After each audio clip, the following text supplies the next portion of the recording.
Assalamualaikum warahmatullahi wabarakatuh. Saya Raudatul Jannah ingin memaparkan hasil makalah saya tentang makanan yang baik dan halal. Di dalam Islam, makanan adalah termasuk dari kegiatan manusia yang banyak disebutkan oleh Allah Subhanahu wa taala dan Rasulullah Shallallahu alaihi wasallam. Islam telah menerangkan berbagai hal tentang kegiatan tersebut, dari cara mencarinya, jenis makanan yang halal dan haram untuk dimakan, memilih makanan yang baik untuk mereka, dan cara makan yang disyariatkan dan lain sebagainya. Makanan yang baik dan halal menurut Islam adalah merujuk pada zatnya atau substansinya, bukan karena faktor eksternalnya. Makanan terdapat dua jenis, yang pertama hewani dan yang kedua nabati. Makanan hewani juga dibagi menjadi dua, yaitu hewan darat dan juga hewan laut. Baik, saya akan menjelaskan terlebih dahulu hewan yang di darat. Apa saja hewan darat yang halal dimakan dan haram dimakan? Hewan darat terbagi menjadi dua macam, yaitu yang suci dan yang najis. Hewan darat yang najis itu tidak boleh dimakan, misalnya anjing dan babi. Quran Surat Al-Ma'idah ayat 3. Yang kedua, hewan darat yang suci, seperti binatang ternak, sapi, kuda, keledai liar, kijang, sejenis anjing hutan, kelinci, jerapah, rubah, burung unta, burung jenjang, ayam jantan, dan lain sebagainya. Hewan darat yang haram untuk dimakan diantaranya harimau, macan, gajah, monyet, sejenis musang, kucing liar, tokek, serangga, dan setiap hewan unggas yang memiliki cakar dan ia menggunakan untuk mempertahankan diri dan memangsa manusia dan hewan, misalnya burung elang dan juga raja wali. Yang kedua yaitu hewan laut. Hewan yang hidupnya di dalam air semuanya itu halal, baik yang berupa ikan ataupun bukan, mati karena ada penyebabnya atau mati sendiri, sebagaimana firman Allah yang telah disebutkan dalam Quran Surat Al-Ma'idah ayat 96. Ada 5 sebab yang menjadi pokok haramnya makanan. Yang pertama, karena nas dari Al-Quran dan hadis.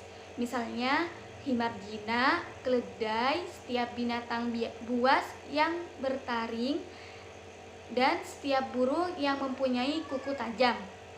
Nah, sebab yang kedua, karena disuruh membunuhnya, misalnya ular, gagak, tikus, anjing, dan burung elang. Yang ketiga, sebab karena dilarang membunuhnya, misalnya semut, lebah, burung hudhud, dan burung surabi. Sebab yang keempat yaitu karena keji atau kotor, misalnya kutu, ulat, kepiting, kutu anjing, dan sebagainya. Pokoknya yang menurut kalian itu udah kotor dan menjijikan, begitu. Nah, yang sebab kelima itu karena memberi mudarat. Diharamkan memakan sesuatu yang bukan binatang apabila memberi mudarat kepada kita atau kepada orang lain yang menyebabkan hilang akal, seperti racun, candu, meminum arak, batu, kaca, dan lain sebagainya. Intinya itu yang bisa membahayakan diri kita sendiri. Beberapa ayat Al-Quran yang membahas tentang makanan yaitu yang pertama, Quran Surat An-Nahl ayat 114, yang artinya, maka makanlah yang halal lagi baik dari rezeki yang telah diberikan Allah kepadamu, dan syukurilah rahmat Allah jika kamu hanya menyembah kepadanya. Nah, Ayat Al-Quran yang kedua ada di Quran Surat Al-Baqarah ayat 168. Ini artinya, wahai manusia, makanlah dari makanan yang halal dan baik yang terdapat di bumi, dan janganlah kamu mengikuti langkah-langkah syaitan. Nah, sungguh setan itu musuh yang nyata bagimu. Selain ayat Al-Quran, juga ada beberapa hadis yang menjelaskan tentang makanan. Seperti halnya hadis yang diriwayatkan oleh Abu Daud yang artinya, telah menceritakan kepada kami Sulaiman bin Harb, telah menceritakan kepada kami Mahmud dari Amru bin Dinar, dari Muhammad bin Ali, dari Jabir bin Abdullah. Ia berkata, pada saat perang Khaybar, Rasulullah SAW melarang kami untuk makan daging keledai dan mengizinkan kami memakan daging kuda. Nah, hadis yang kedua juga diriwayatkan oleh Abu Daud yang artinya, telah menceritakan kepada kami Musaddad, telah menceritakan kepada kami Abu Awanah dari Abu Bishri, dari Maimun bin Mihram, dari Ibnu Abbas. Ia berkata, Rasulullah SAW telah melarang mengonsumsi semua binatang buas yang bertaring dan semua burung yang memiliki cakar. Beberapa ulama berpendapat terhadap ayat Al-Quran dan hadis tersebut, seperti Imam Malikiyah berpendapat bahwa semua hewan yang suci itu yang tidak berbahaya dan bukan hak orang lain itu dihalalkan untuk dimakan. Oleh sebab itu diperbolehkan memakan burung yang mempunyai cakar seperti burung elang dan burung dasar. Sebagai yang telah disebutkan di atas, mereka juga berpendapat bahwa memakan binatang buas seperti singa dan macan tutul itu hukumnya makruh untuk dimakan.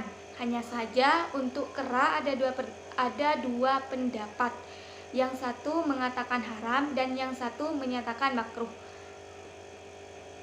Tetapi pendapat yang dipercaya adalah pendapat yang menyatakan makruh, yang semisal dengan kera menurut menurut mereka adalah sejenis kera yang berbadan kecil dan berekor panjang. Imam Hanafiyah berpendapat burung layang-layang dan burung hantu halal untuk dimakan, sedangkan burung syarat dan burung hudhud hukumnya makruh untuk dimakan. Tentang kelelawar ada dua jenis pendapat, ada yang memakruhkan dan ada juga yang mengharamkan. Mereka juga berpendapat bahwa memakan burung sejenis gagak, bulunya putih dan hitam, hukumnya makruh saja, karena burung itu terkadang makan biji-bijian dan kadang memakan bangkai.